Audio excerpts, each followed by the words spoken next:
Hey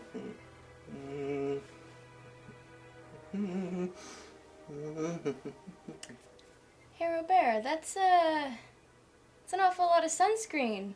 Why are you using so much? No reason.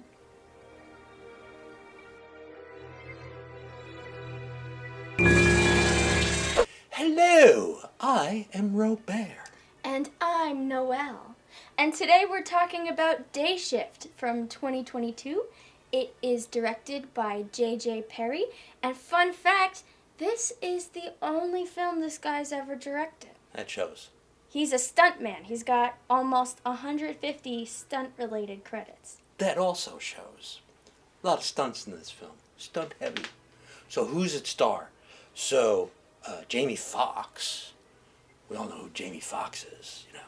He was Django in Django Unchained.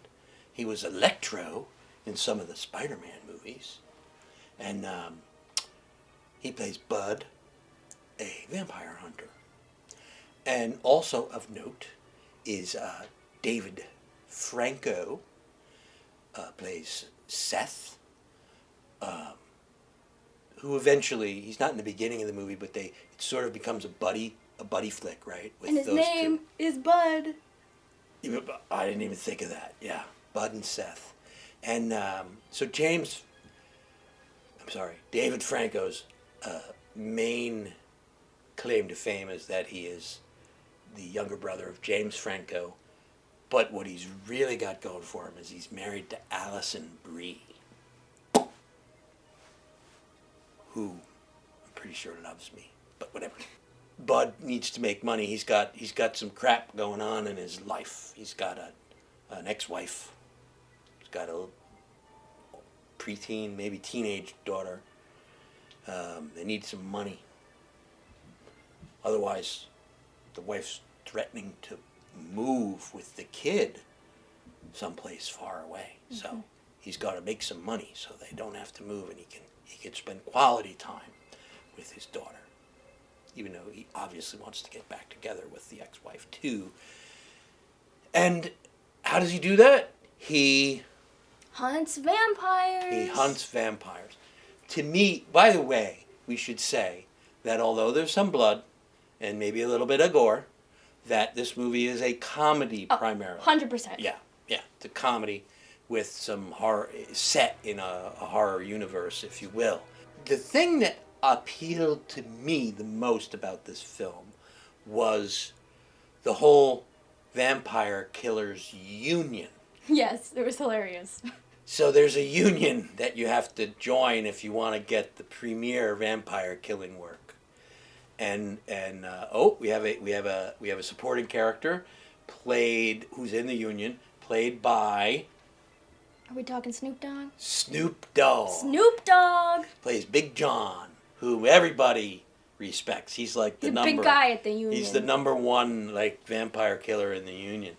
But the whole union aspect, which is kind of like a secret from normal people in the world like you and I, it reminded me very much of Men in Black. In the Men in Black universe, they have the whole alien herder guys. It's all secret. Nobody knows. They make you forget if you see them, and so the vampire union is also secret. Ralph is the name of the union boss. So Jamie Foxx tries to get back into the union. He was kicked out a while ago, and Ralph becomes his boss, right? And he doesn't want him in the union. No. Do you recognize who Ralph was? What actor played Ralph? Should I? I don't know. Who played Ralph, Robert? Eric Lang, or maybe it's Lange, played Ralph. Do you know what other role? I just figured you're the right age to know. I don't know anybody, Robert. He played Sikowitz on Victorious. Oh, I have seen him then. Okay, did you not? You didn't pick that up? Not at all. Yeah, he's very good character actor. He's very different. So Sikowitz is obviously a character that he does, and I recognized him, but I've been around the block a few more times than you. But yes, Sikowitz from Victorious is in there. Hey, Robert. Hmm. How do you know that? Do you frequent children's television? Well, look, I loved Victorious for the production value. Mm-hmm. It was fantastically made. Sure. Anyway, lots of stunt scenes, lots of vampires fighting vampire killers, and one of my favorite scenes is like the opening fight sequence where Jamie Foxx is fighting an old lady vampire. And did you catch this? While he's fighting her, and then the camera like shows the view of the mirror. Yes. And what do you see in the mirror? You see her clothes, but you don't see her reflection because Right. she's a vampire. Vampires in this setting do not have reflections, but their clothes reflect. I thought that was really well done. Incredible stunts, like incredible stunt work. Unfortunately, now we're going to get into the unfortunate side of this. I enjoy my movies that have the rules of the universe that they're set in, and they stick to them. These vampires are fairly typical for vampires. They get burned by the sun. They must suck your blood.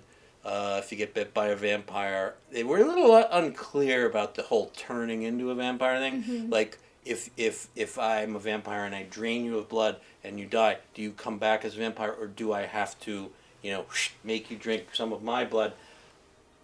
I think it's kind of implied that you have to drink the blood of the vampire. So too. I think, but it's not very clear about it.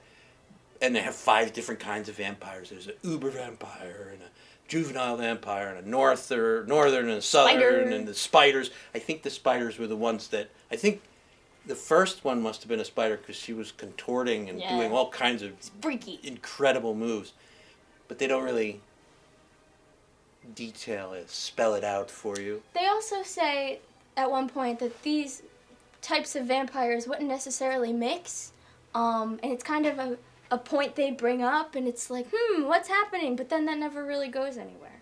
Sequel? No, I think what they were implying was there must be a big bad vampire that's somehow getting them to work together. But that's the other thing about this movie.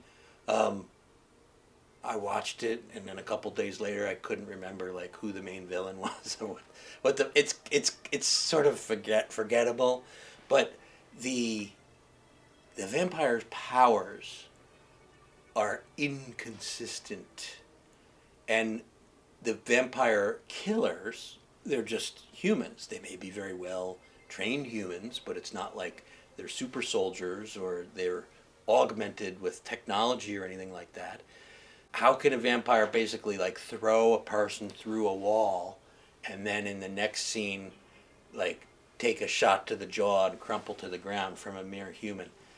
Didn't like that. Another inconsistency, and this was a big one for me. Sometimes the vampires in this are like, oh my God, I'm so hungry I'm going to kill you and eat you. And then other times they're like, oh, let's work together. You're my friend. I'm a good vampire. So sometimes they're uncontrollably bad, evil vampires, and then sometimes they can choose to be good. I didn't like that crap. It did leave me wondering what the future was for the Union, because there are some good vampires. Whoa, that brings up something else. How does the Union, anybody in the Union, especially the Union boss, Ralph Sikowitz, how do you not recognize a goddamn vampire when he's right in front of you? Like, don't they have any training courses or anything? Pale face, a little blood trickling from your lips, The fangs when you talk. How do you not recognize when somebody's a vampire? I don't know. Case in point about vampire strength being all over the place. There's a line in the movie called, where Jamie Foxx, I think, says, "Motherfucker threw me up the stairs." Like, so the vampire is strong enough to throw a dude up a flight of stairs, yet still get punched out and defeated by a human. Lines from the movie. What's on the agenda today? Like every day, hunting vampires. There's another line in the film that's an homage to The Lost Boys, you know, with Kiefer Sutherland and the two Coreys. That's what I love about L.A. All the damn vampires. How many pumpkins? So I really like this one as a comedy. Mm-hmm. I thought it was hilarious. Mm-hmm. But like you pointed out, there are some inconsistencies. So I'm going to go 4 out of 5 pumpkins. Well, you have to grab the pumpkins. Oh, okay, I'm sorry. 4 out of 5 pumpkins. I'll hold 2. Okay, thank you. 4 out of 5 pumpkins. She gives it 4 pumpkins. Even if it's a comedy, to me, I think you have to be consistent with the rules in your universe, and they were not. I would give it 3.5. 3.5. But there you have it. It's worth quite a few laughs. Yes. So